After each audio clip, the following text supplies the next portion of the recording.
Assalamualaikum pencari harta halal. Jumpa lagi dengan kami di channel YouTube The Muslim Vibe.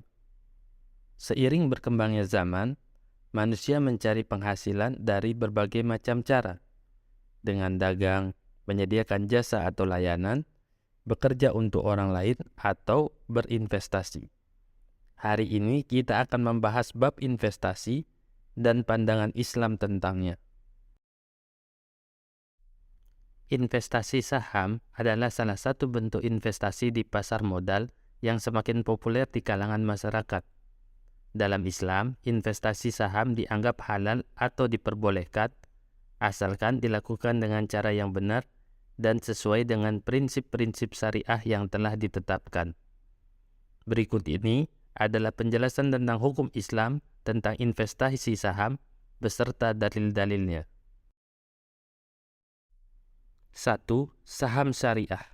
Dalam Islam, investasi saham harus dilakukan dengan mengikuti prinsip-prinsip syariah yang telah ditetapkan, sehingga disebut sebagai saham syariah. Saham syariah adalah saham yang sesuai dengan prinsip-prinsip syariah Islam, yaitu tidak mengandung unsur riba, spekulasi, perjudian, dan produk haram lainnya. Prinsip-prinsip ini ditegaskan dalam Al-Quran Surat Al-Baqarah ayat 279-279 dan Surat Al-Imran ayat 130. 2. Penilaian investasi. Dalam Islam, investasi harus dinilai dengan jujur dan transparan. Tidak ada unsur penipuan atau rekayasa yang dibuat untuk menguntungkan satu pihak dan merugikan pihak lainnya dengan sengaja. 3. Risiko investasi.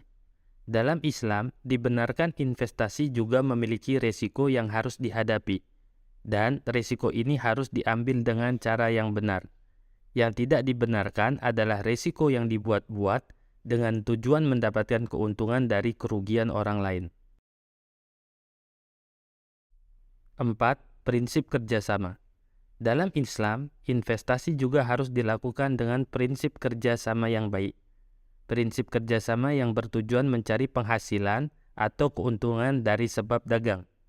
Kerjasama dengan niat yang tidak jahat, berharap mendapatkan hasil investasi dengan menghalalkan segala cara. Dalam kesimpulannya, investasi saham dalam Islam adalah halal atau diperbolehkan asalkan dilakukan dengan cara yang benar dan sesuai dengan prinsip-prinsip syariah yang telah ditetapkan. Investasi saham yang halal adalah saham syariah yang tidak mengandung unsur riba, spekulasi, perjudian, dan produk haram lainnya. Selain itu, investasi juga harus dinilai dengan jujur dan transparan, dihadapi dengan cara yang benar, dan dilakukan dengan prinsip kerjasama yang baik. Demikianlah sekilas tentang investasi menurut ajaran Islam. Insya Allah menjadi informasi yang berguna sebelum teman-teman mulai berinvestasi. Tekan tombol like jika suka, dislike jika tidak suka, dan jangan lupa untuk subscribe, like, dan komen channel YouTube The Muslim Vibe.